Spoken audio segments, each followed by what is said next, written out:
In a distant epoch, within a secluded village nestled amidst the mountains, resided a sagacious monk named Master Chan. He was renowned for his capability to lead individuals in discovering their inner voice, a skill passed down through generations of monks in his lineage. One day, the youthful man named Karam arrived at the monastery in quest of guidance from Master Chan. He had heard tales about the wise monk and aspired to uncover the secret of tuning into his inner voice. Master Chan welcomed Karam with a genial smile and escorted him to a tranquil chamber overlooking the verdant gardens of the monastery.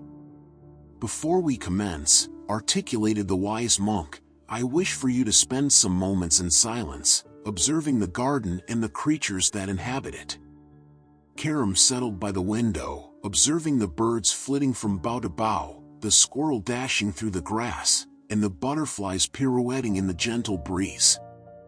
As he contemplated the harmony of nature, he experienced an internal tranquility. After a span, Master Chun returned and inquired what Karam had gleaned from his observations. Karam responded, "I perceived how each creature possesses its individual rhythm and purpose, and how they all coexist harmoniously." Master Chun nodded, contented with Karam's perception. "Now, let me recount a tale to you," he said, settling into a comfortable seat. "Some time back, there was a youthful monk who dwelled in a monastery atop a lofty mountain. He was diligent in his meditation studies yet grappled with apprehending his inner voice. One day, his mentor escorted him to a nearby location, a cavern where they discovered a diminutive pool of limpid water. The mentor instructed the young monk to peer into the pool and delineate what he beheld. The young monk gazed at the water and discerned his own reflection, along with the reflections of the cave walls and the flickering torchlight. The mentor then directed the young monk, "Close your eyes and heed the sounds around you." The young monk listened to the faint drip of water, the remote echo of voices, and the subdued rustling of the wind beyond the cave. Eventually, the mentor bade the young monk to reopen his eyes and peer into the pool anew. This time, the young monk perceived something disparate beneath the water's surface. He beheld a realm of vibrant fish darting amongst the stones and flora. The mentor expounded that the pool served as a metaphor for the young monk's mind. The superficial reflections symbolized his thoughts and sentiments, while the concealed realm below typified his inner voice. To attune into that voice, the young monk needed to master the art of transcending surface distractions and listening attentively to the inaudible murmurs within himself. Karam listened attentively to Master Chun's narrative, sensing a flicker of comprehension ignite within him. He inquired, "How can I learn to perceive beyond the surface and heed my inner voice?" Master Chun beamed and responded, "You must cultivate mindfulness and foster serenity within your mind. Just as the pool's surface becomes placid when undisturbed, your mind too will be poised to unveil its concealed profundities as you learn to pacify your thoughts and sentiments."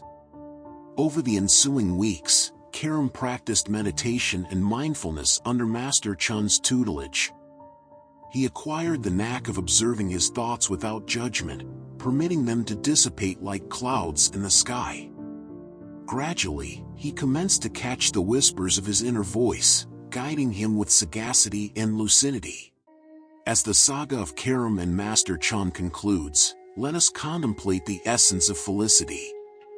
Happiness, akin to the inner voice, frequently resides in the depths of our being, beyond the superficial distractions of our thoughts and emotions.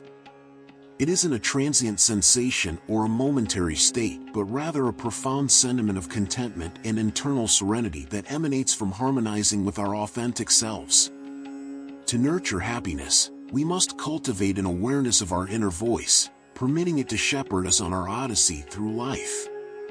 By embracing mindfulness and tranquility, we can hush the cacophony of our minds and tune into the sagacity residing within us.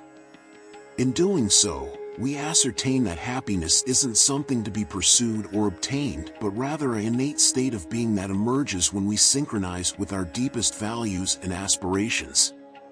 In the words of the venerable philosopher Lao Tse, happiness is the absence of effort to be happy. May we all discover the valor to relinquish our ceaseless pursuit of external validation and material success, and instead, turn inward, seeking the joy that resides within our own hearts and minds. Want to live with more wisdom and purpose? Discover the secrets of Buddhist monks in the ebook The Wealth Through the Eyes of Buddhist Monks. Click on the pinned comment and start your journey of transformation.